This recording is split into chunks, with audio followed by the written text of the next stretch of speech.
নমস্কার, campus plus চ্যানেলের আরেকটি প্রতিবেদনে আপনাদের সবাইকে স্বাগত। আপনারা সবাই জানেন যে পশ্চিমবঙ্গ বোর্ডে গতকাল 10 ক্লাসের মাধ্যমিকের রেজাল্ট বেরিয়েছে। বর্ধমানে যে পৌর বিদ্যালয় ছাত্রদের, তারা প্রতি বছরই ভালো রেজাল্ট করে, এবছরও অত্যন্ত ভালো রেজাল্ট হয়েছে শুনেছি। এখনও বলছি শুনেছি, কারণ আমার হাতে এখনো রেকর্ড আসেনি। তবে অল বেঙ্গলের ক্লাস 8 র্যাঙ্কের একজন ছাত্র দেবজ্যোতি ভট্টাচার্য এই স্কুলেরই ছাত্র। শুধু এবছরই নয়, প্রত্যেক বছরই এই ধরনের রেজাল্ট এখানে হয়। তো সেই জন্য আজকে এই স্কুল ভাবলাম যে তাহলে এই স্কুলটারই একটা প্রোফাইল করা যায়। এখানে আছেন হেডমাস্টার মশাই শ্রী অরুণাভ চক্রবর্তী।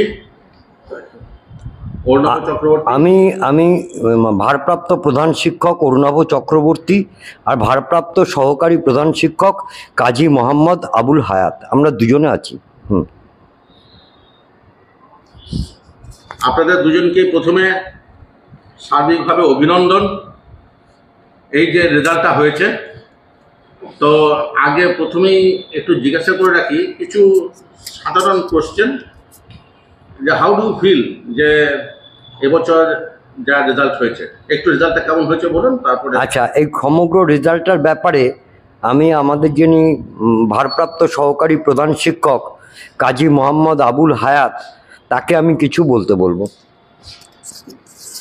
এই রেজাল্ট আমরা খুব খুশি, ভীষণ আনন্দিত। তো আমরা আগের বছরে অর্থাৎ 2023 সালে যে মাধ্যমিক, সেখানে 7 জন আমরা র্যাঙ্ক করেছিলাম। এবারে 2024 মাধ্যমিক আমরা 1 থেকে 10-এর মধ্যে আমাদের একজন ছাত্র আছে, 8th হয়েছে, দেবজ্যোতি ভট্টাচার্য। তার প্রাপ্ত নাম্বার হচ্ছে 686, অর্থাৎ 686। আমাদের সামগ্রিক রেজাল্ট খুব ভালো। 233 জন এবারে পরীক্ষায় বসেছিল, 233 জনই পাস করেছে। আমাদের 90% অ্যান্ড অ্যাবভ, 90% এবং তার ঊর্ধ্বে পেয়েছে 49 জন ছাত্র। 75% এবং তার বেশি পেয়েছে 112 জন ছাত্র। আর 60% এবং তার বেশি পেয়েছে 156 জন ছাত্র।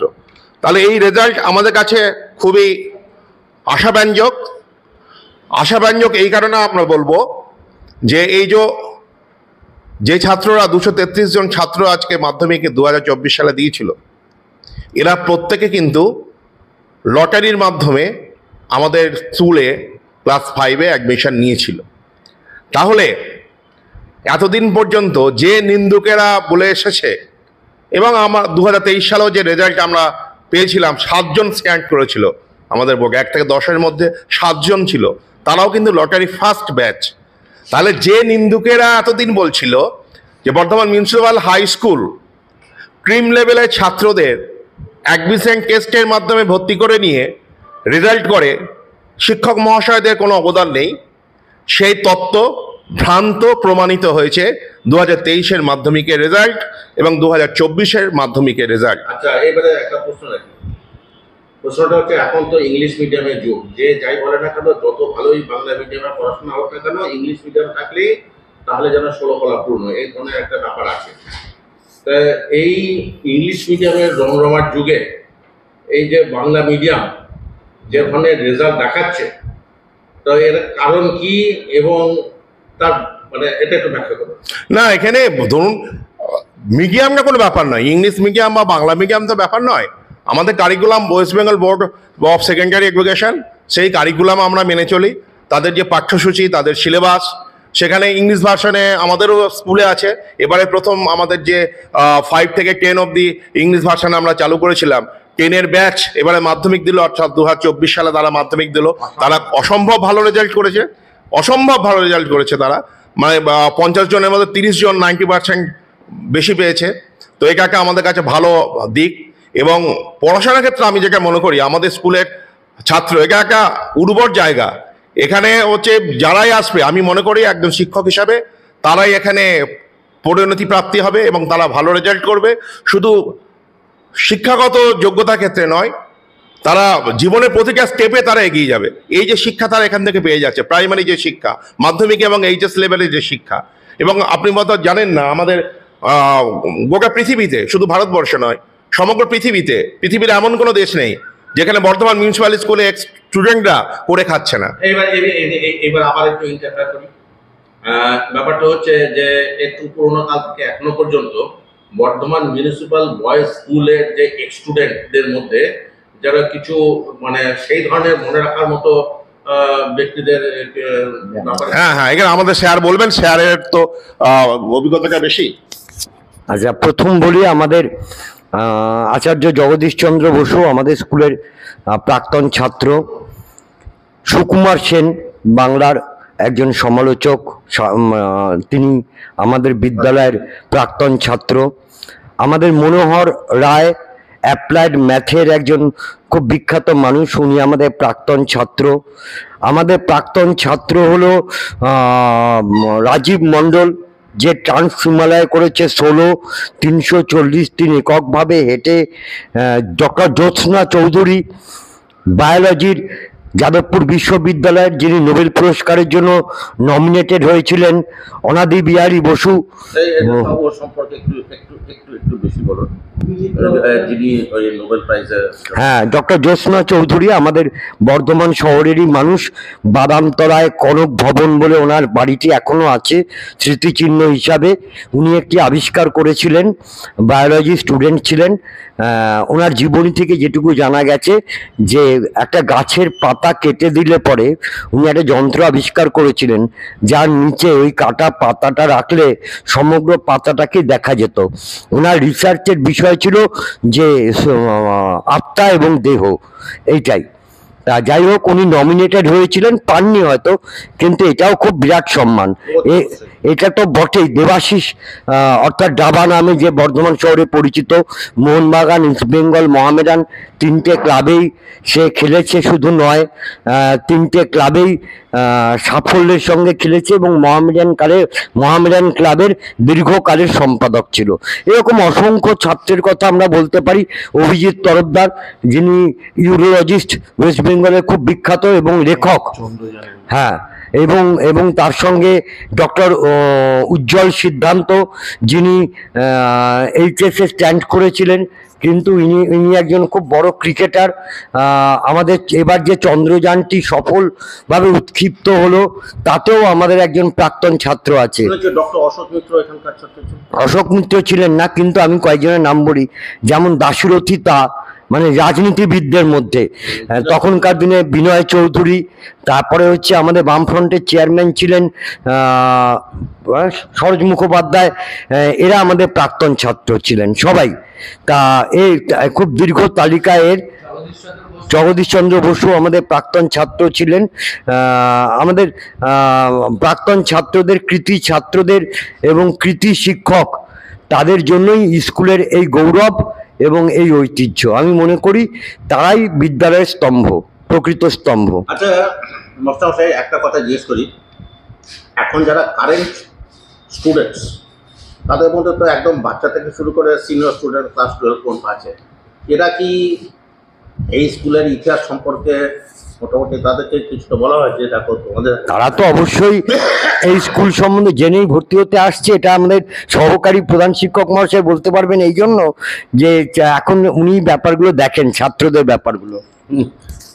প্রশ্ন হচ্ছে যে ছাত্ররা, ছাত্রদের অবশ্যই আপনার প্রশ্নকে আমি বুঝতে পেরেছি। আমরা মোটিভেটেড করার জন্য ছাত্রদের, যারা কারেন্ট স্টুডেন্ট, যারা তাদের মিউজিয়ামে নিয়ে যায়। আমাদের একটা মিউজিয়াম আছে। আমি মনে করি বর্ধমান শুধু নয়, গোটা পশ্চিমবঙ্গে বোর্ডের আন্ডারে যতগুলো স্কুল আছে, আমাদের স্কুলেই মনে হয় এত বড় একটা বৃহৎ মিউজিয়াম আছে এবং খুব সমৃদ্ধ মিউজিয়াম।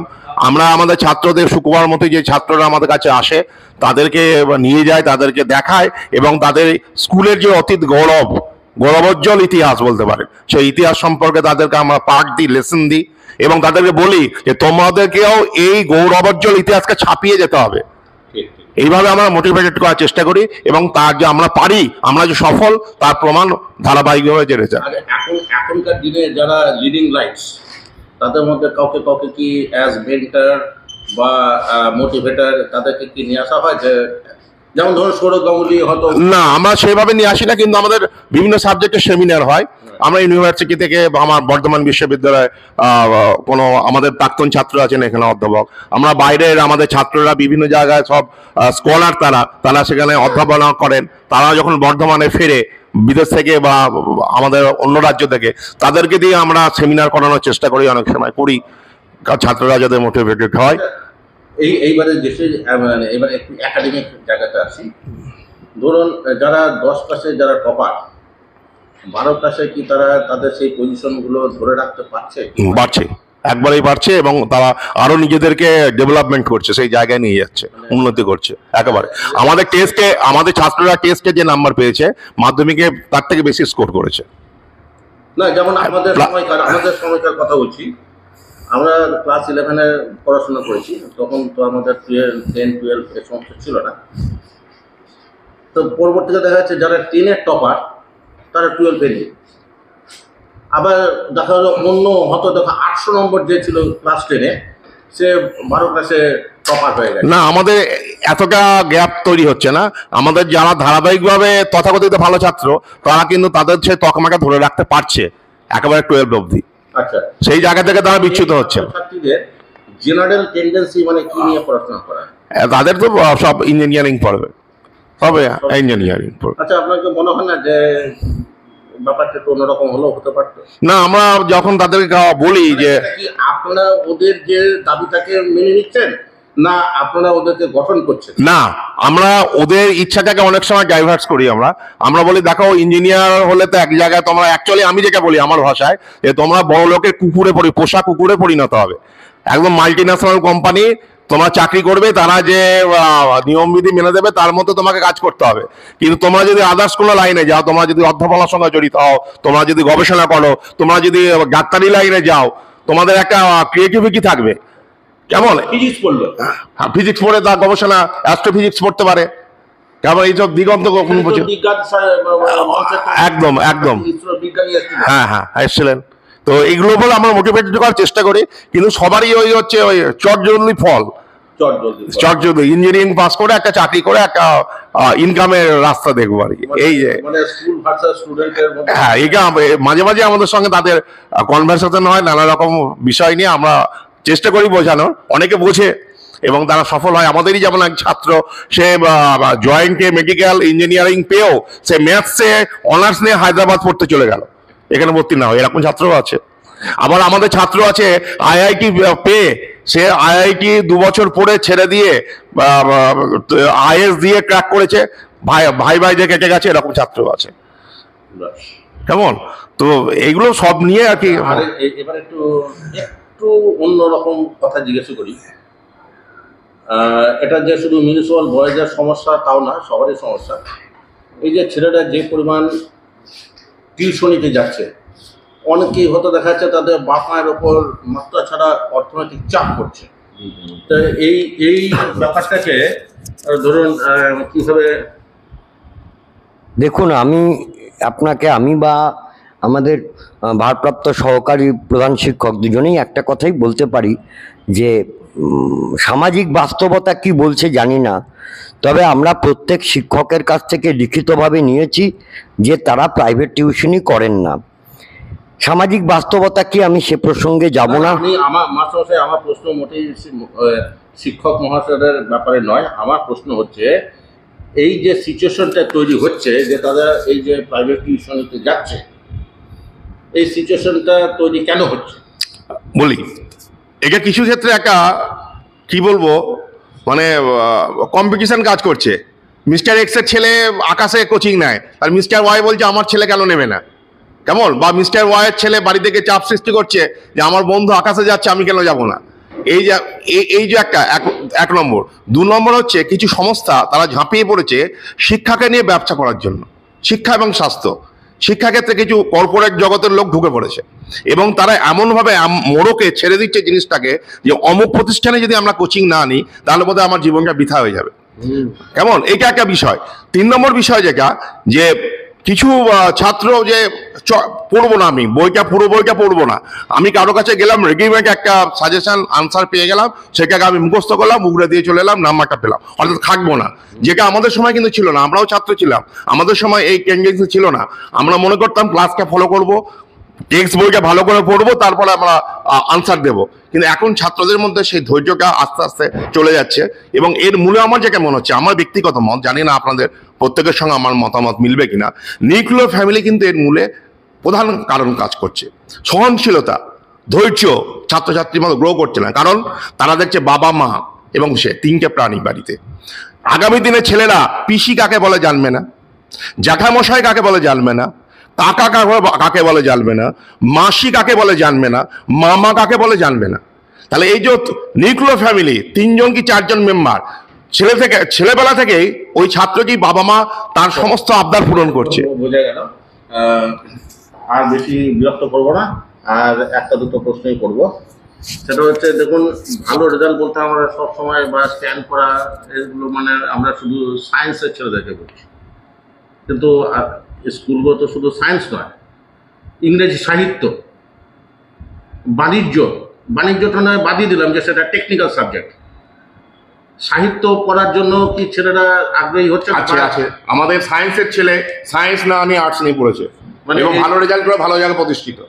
হ্যাঁ, আমি বলি আমাদের স্কুলেও যে মানে আমাদের অন্যয় মুখোপাধ্যায়, আমি একজনের কথাই বলছি, সে আমাদের কলা বিভাগ থেকে পাশ করে পেঙ্গুইনের প্রকাশনা বিভাগে ছিল, তারপর সে বেনারস হিন্দু ইউনিভার্সিটিতে ইংলিশ ডিপার্টমেন্টে ছিল, তারপর সে বর্ধমান বিশ্ববিদ্যালয়ে এখন অধ্যাপনা করছে ইংরেজি বিভাগে। এরকম অসংখ্য ছাত্রের কথা আমি বলতে পারি যে যারা, হ্যাঁ, আইআইটি খড়গপুরে আছে। অতএব এইভাবে বললে অসংখ্য ছাত্রের কথা বলা যায়। আমাদের কলা বিভাগ এবং বাণিজ্য, তারা বোধহয় সংখ্যালঘু না, আমি সেরকম বলবো না। আমাদের আর্টস এবং কমার্সের, দেখুন আমরা দুজনে বসে আছি, ঘটনাচক্রে আমরা দুজনেই কিন্তু আর্টসের, এবং আজও আর্টস এবং কমার্স পড়ার জন্য আজকেও আমরা অ্যাডমিশন নিয়েছি। ছাত্রদের মধ্যে উদ্দীপনা দেখেছি এবং সমান উদ্দীপনা দেখেছি সায়েন্সে পড়ার মতো। তবে এক্ষেত্রে অভিভাবকদের আরও অগ্রণী হতে হবে, যে তাদেরকে বোঝাতে হবে। মাস্টারমশাইয়ের সঙ্গে আমি একমত, হায়াতবাবুর সঙ্গে, যে আমরা তো অল্প সময়ের জন্য ছাত্রদেরকে পাচ্ছি, অভিভাবককে এগুলো বোঝাতে হবে যে কেবলমাত্র ইঞ্জিনিয়ারিং পড়ে নিজেকে কোনো একটা কোম্পানি দাসত্ব। এখানে আমার শেষ প্রশ্ন, হয়তো শেষ 71 প্রশ্ন, সেটা হচ্ছে, ধরুন আমি বললাম আমি ধরুন 90% নম্বর পেয়েছি সায়েন্সে, কিন্তু আমি মোটেই সায়েন্সের জন্য তৈরি নেই। আমার মন বা মনন দুটোই হচ্ছে যে কোনো হিউম্যানিটিস সাবজেক্টের জন্য, সেটা সাহিত্য হতে পারে, ইতিহাস হতে পারে, ফিলোসফি হতে পারে। তাই এই যে ছাত্র ছাত্রীদেরকে ঠিক মতো জায়গাতে মানে পাঠিয়ে দেওয়া, এই ধরনের কোনো ব্যাপার কি আছে আপনাদের? আমি আমার ব্যক্তিগত জীবন নিয়ে প্রথমে শুরু করি, আপনাকে দীর্ঘ কাহিনী তাহলে বলতে হবে। আমি যখন ছাত্র ছিলাম, আমার থেকে কম মার্কস পেয়ে সব সায়েন্স নিয়ে পড়েছে। আমি সেই সময় তথাকথিত ভালো ছাত্র, আমার সময়ের কথা বলছি, আমি কিন্তু আর্টস নিয়ে পড়েছিলাম। আমার কন্যা মাধ্যমিকে 92%, অর্থাৎ আইসিএসসি বোর্ড, এইচএসে পেয়েছে আপনার 88%। আর্টস নিয়ে তাকে পড়িয়েছি আমি 11-12-এ, মোটিভেটেড করে যে সায়েন্স নিয়ে পড়ে একটা সীমাবদ্ধ জায়গায় আসতে পারবি, কিন্তু ল্যাঙ্গুয়েজ গ্রুপ নিয়ে পড়। সে এখন 88% এইচএসে, মাধ্যমিকে 92%, অর্থাৎ আইসিএসসি বোর্ডে তাকে তা সায়েন্স নিয়ে না পড়িয়ে আর্টস পড়িয়ে ইংরাজি অনার্স পড়ছে, এবং সে 80% অ্যাবভ নাম্বার পাচ্ছে প্রতিটা সেমিস্টারে।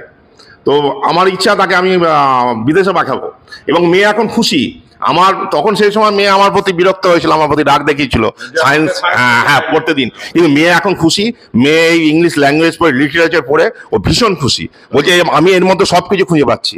তো এই জায়গাটা আর কি, আমাদের অনেক ছাত্রকে আমি সায়েন্সের ছাত্রকে কমার্স পড়িয়েছি, দাদাদের কমার্স পড়িয়ে ক্যালকাটা আপনার হাজরা কলেজে 5 ইয়ার্স ল পড়ে, কোম্পানি ল পড়েছে, তারা বড় বড় কোম্পানিতে চাকরি করছে। 2024-এর ছেলে মেয়েগুলোকে তৈরি করার জন্য আপনারা এক্সট্রা কি যে কনভেনশনাল যা পড়াশোনার সিস্টেম ছিল তার বাইরে আর কি? তার বাইরে আমরা যেটা করেছি, আমাদের সমস্ত মাস্টারমশাইরা, যে কিছু কমন প্রশ্ন তো মাধ্যমিকে আসে, সেই প্রশ্নগুলো একদম লিখে দেওয়া, টু দ্য পয়েন্ট আনসার লিখে দেওয়া, কেমন, তারপর ভালো ছাত্রদের লিখতে দেওয়া, তাদের খাতা কারেকশন করা, এইগুলো কিন্তু আমরা করে গেছি ধারাবাহিকভাবে। এবং করোনার সময় আমরা ওই লকডাউন পিরিয়ডে আমরা অনলাইনে ক্লাস নিয়েছি, ধারাবাহিকভাবে অনলাইনে ক্লাস নিয়েছি, মানে বসে থাকিনি আমরা।